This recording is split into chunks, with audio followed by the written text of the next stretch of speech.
হযরত আমিনা বলেন, দুনিয়ার মানুষেরা আমার সন্তান মুহাম্মদুর রাসূলুল্লাহ সাল্লাল্লাহু আলাইহি ওয়াসাল্লাম যেই দিন আগমন করে আমি মা প্রসব বেদনা বুঝতে পারবো কি? আমার সন্তান দুনিয়াতে আগমন করার কষ্ট বুঝতে পারবো কি? আমার সন্তান দুনিয়াতে আগমন করতে গিয়ে আমি মা বিন্দু মাত্র ব্যথা অনুভব করিনি। আমার ভাইরা, আমার বন্ধুরা, শুধু তা না, হযরত আমিনা বলেন, দুনিয়ার মানুষেরা আমার সন্তান মুহাম্মদুর রাসূলুল্লাহ দুনিয়াতে আগমন করার পর দুনিয়ার প্রত্যেকটা মা তার সন্তান জন্ম দেওয়ার পর মা তার সন্তানকে দেখার জন্য চটপট করে, মা তার সন্তানকে কোলে নিয়ে আদর সোহাগ করে।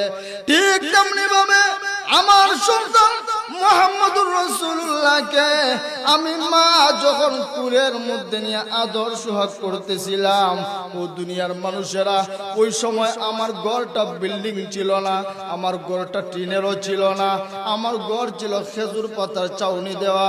রে দুনিয়ার মানুষেরা, আমার ঘরের মধ্যে বসে আকাশের চন্দ্র পর্যন্ত দেখা যায়। রে দুনিয়ার মানুষেরা, আমি যখন আমার সন্তান মুহাম্মদুর রাসূলুল্লাহকে আমার কুলের মধ্যে উঠায় আনিলাম, আমি মা একবার আকাশের চাঁদের দিকে তাকাই, একবার আমার সন্তান মুহাম্মদুর রাসূলুল্লাহর দিকে তাকাই।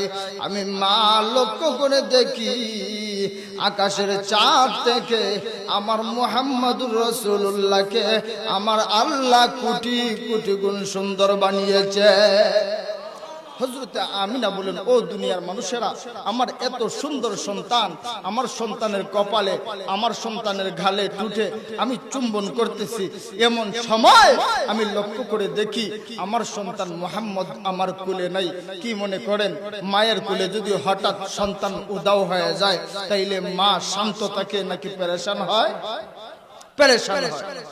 হযরত আমিনা বলেন, দুনিয়ার মানুষেরা, দুনিয়ার প্রত্যেকটা মা হঠাৎ করে তার সন্তান যদি তার কোল থেকে উদাও হয়ে যায় তাহলে মা পেরেশান হবে, এটাই স্বাভাবিক। দুনিয়ার মানুষেরা, আমার সন্তান মুহাম্মদুর রাসূলুল্লাহ যখন আমার কোল থেকে উদাও হয়ে গেলেন, আমি মা দুনিয়ার অন্যান্য মাদের মতোই পেরেশান হয়ে গেলাম। আমার সন্তান কোথায়? আমি পাগলের মতো অস্থির শুরু করলাম। এক পর্যায়ে আমি কান্নায় ভেঙে পড়ি।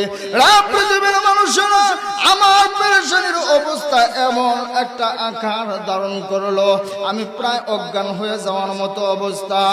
এমনি সময় তাফসীরে তাবারীর ভিতরে লিখেন, হযরতে আমিনা বলেন, প্রায় 40 মিনিটের মাথায় আমি লক্ষ্য করে দেখি একজন বৃদ্ধ পুরুষ আমার সন্তানকে নিয়ে আমার কাছে আসছে।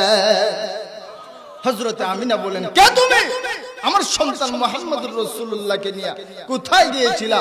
তখন তিনি বলেন, মাগো, আমি হইলাম আল্লাহর ফেরেশতা জিবরাইল। জোরে বলেন সুবহানাল্লাহ।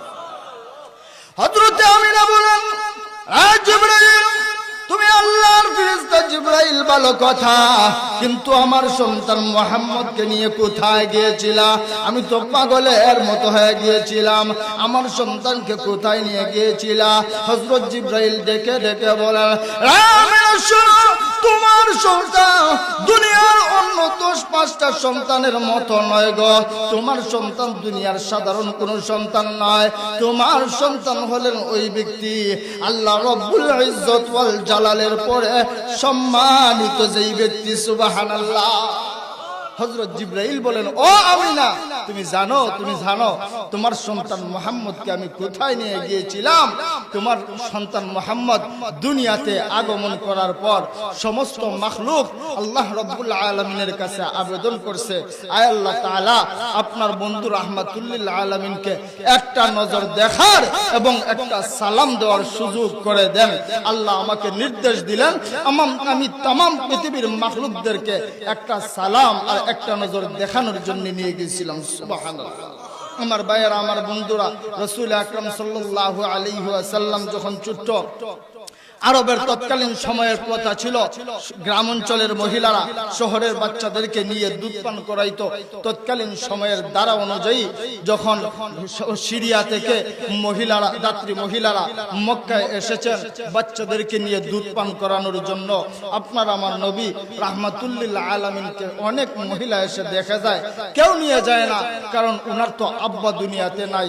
কে উনাকে দুধ খাওয়ানোর পরে কে মুনাফা দিবে এমন তো কেউ নাই, উনার আব্বা তো দুনিয়াতে নাই, এই জন্য কেউ নিতে চায় না।